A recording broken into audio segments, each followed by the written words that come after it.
అలాగే నల్లగట్ల స్వామిదాస్ గారికి ఆఖరిగా హెచ్చరిస్తున్నాం.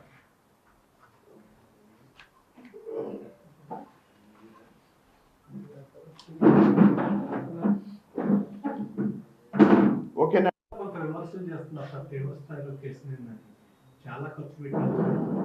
అమరావతి మీద కూడా అంత కక్ష ఎందుకు పెట్టుకున్నారో అర్థం కావట్లేదు. అది సపరేట్ చెప్పమంటారు ఇప్పుడు? ఇది హైలైట్ కావాలి.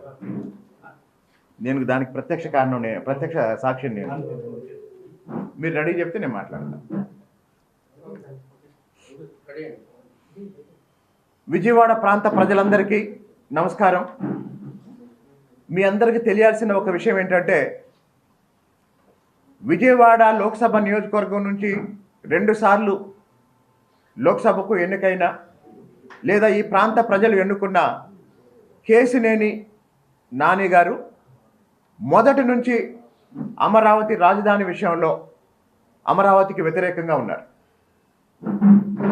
అమరావతి ఉద్యమంలో ఆయన ఏనాడు పాల్గొనలేదు. తెలుగుదేశం పార్టీకి రాజధాని ప్రాంతంలో గుంటూరు, విజయవాడలో ఉన్న 2 ఎంపీలలో గల్లా జయదేవ్ గారు అమరావతి ఉద్యమంలో ప్రతి దశలో ఉన్నారు, ప్రతి కార్యక్రమంలో ఉన్నారు. కానీ కేశినేని నాని గారు అమరావతి ఉద్యమంలో ఎక్కడ అడ్రస్ లేరు. ఒక్క మొక్కలో చెప్పాలంటే కేశినేని నాని అమరావతి ద్రోహి. అమరావతి ద్రోహి.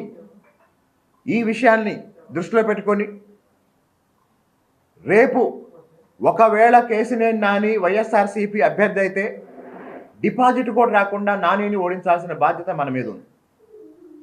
ఇప్పుడు ఏదో టైంపాస్ చేస్తున్నారు కానీ ఎన్నికల నాటికి జగన్మోహన్ రెడ్డి కేశినేని నానిని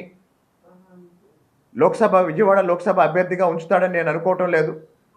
ప్రస్తుతం చంద్రబాబు నాయుడు గారిని, లోకేష్ గారిని, తెలుగుదేశం పార్టీ నాయకుల్ని విమర్శించడం కోసం మాత్రం కేశినేని నానిని జగన్మోహన్ రెడ్డి వాడుకుంటున్నాడు.